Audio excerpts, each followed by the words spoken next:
Hey, Suzy Stuff. I'm Emma here with Sierra, and we are continuing our previews of our SEC teams for their 2025 season. And today we're talking about Kentucky. Now, 2025 is a make or break year for Mark Stoops. The Wildcats are coming off a 4-8 bowl streak is absolutely snapped. National expectations are extremely low. SEC media is very skeptical. This is their toughest schedule in years. How are you feeling about this team?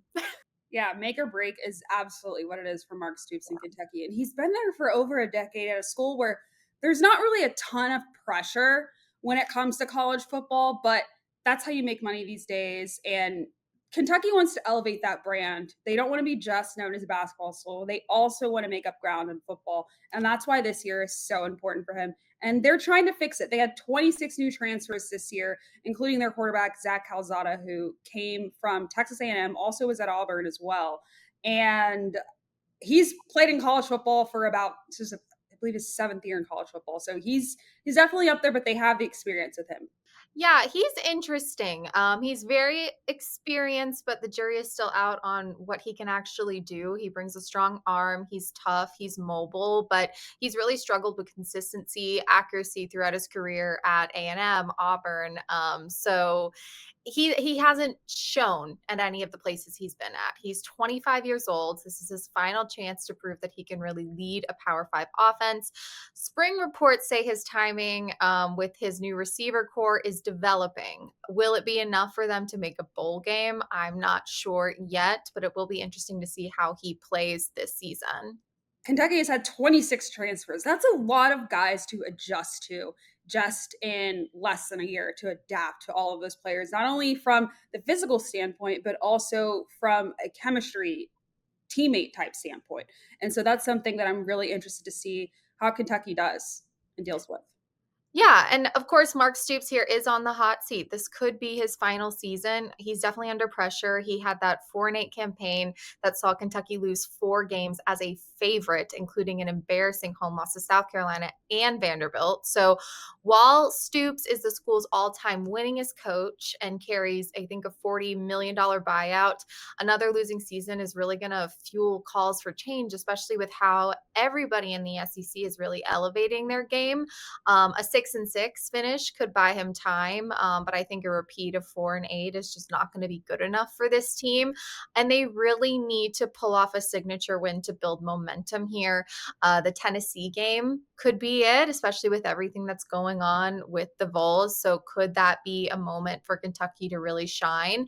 Maybe, but there's a lot of games on their schedule that if they can pull off an upset here, that Stoops might have his job for a few years to come. Kentucky had the worst offense in the SEC last year, and that's just absolutely unacceptable. But they do need to do better, especially in that passing game, because I've noticed that when Kentucky's passing game as well, they're actually 4-0 in games when they completed 64% of their passes, but 0-8 when they didn't hit that standard. And that is something that I think Zach Calzada could definitely help with. Like you said, he's 25 years old. He definitely has the experience. He beat Alabama in 2021. And so he has that in him, but because of his age, I'm like, has he developed or has he maybe plateaued? I'm not quite sure yet. Yeah, he's going to be a very interesting factor. The offensive line is another one. Are they going to be functional? I mean, this is the single biggest swing factor of their season. The O line ranked bottom in the nation in 2024 and is now mostly made up of transfers. So there is a high upside. They have some good transfers in that unit. They have a chance to be more competitive there, allow for this new QB in this system to do some things on the field, but who knows how they will mesh over this year. So this is going to be a very interesting team to watch. They did obviously pull off a great upset last year against Ole Miss, which essentially kicked them out of the playoffs. Was one of the reasons why they were not there. So they could do that again, but 4-8 is just not good enough for Kentucky or Stoops. So we hope that for his sake, they exceed what they did last year. So let's go through this schedule. We have Toledo. I do think this is going to be a win. Should have them open with confidence. What about you? I have them with a win. That's something, like you said, that they need to have in order to get that momentum going. Yep. And next we go to Ole Miss. This is a loss. It's a tough early SEC test. Ole Miss will not want to lose to them again. So I think that is an absolute loss for them. Yeah, I have that one as a loss. There's lots of questions around this Ole Miss team too, with the younger players. Also, a bunch of transfers. Their quarterback Austin Simmons hasn't played a ton yet, but when Lane Kiffin is leading your team, it's something that I trust a little bit more than Kentucky right now. And so I have the Rebels winning that one. Absolutely. Then we have Eastern Michigan. This is going to be a win, tune-up game, and then we play some really, really hard games. Starting with going to South Carolina. South Carolina, as we have previewed before, is just going to be a special team next year.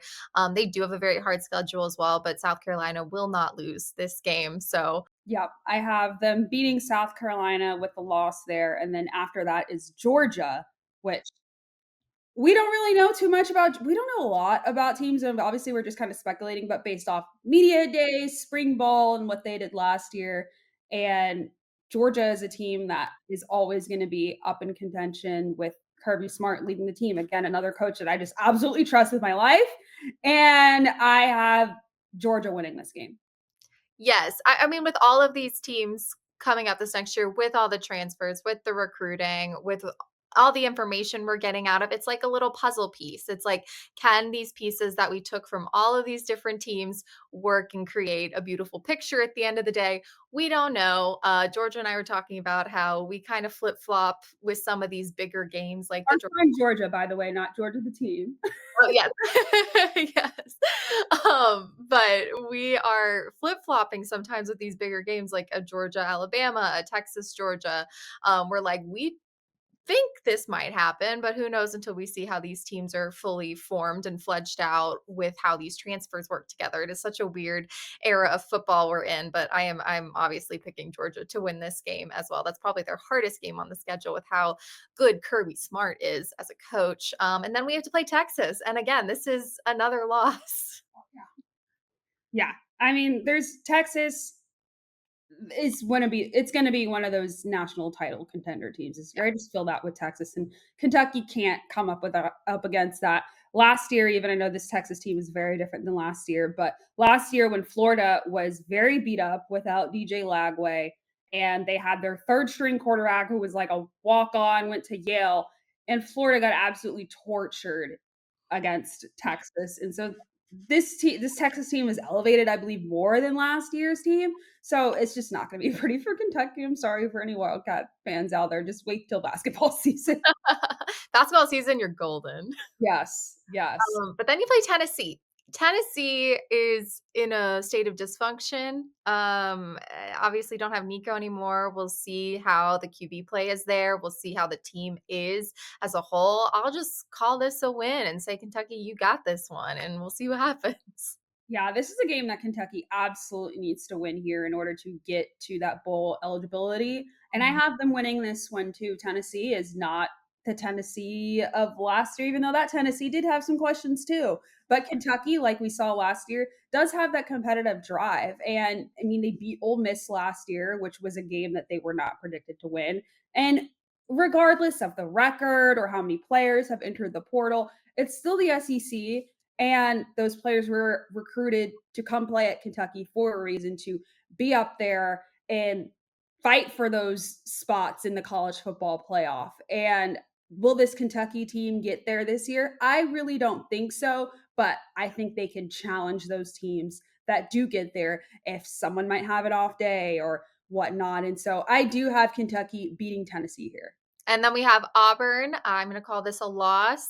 What about you? I have that one loss as well. And then up next is Florida. And this is an interesting matchup because Kentucky and Florida always seem to kind of go at it. And Kentucky has had Florida's number for the past 3 years. Florida did win the last game last year. And let's hope that DJ Lagway is healthy and everything works out. And but I do think that Kentucky will lose this one to the Gators. Yeah, I agree. And then we have Tennessee Tech. I am going to call this one a win. What about you?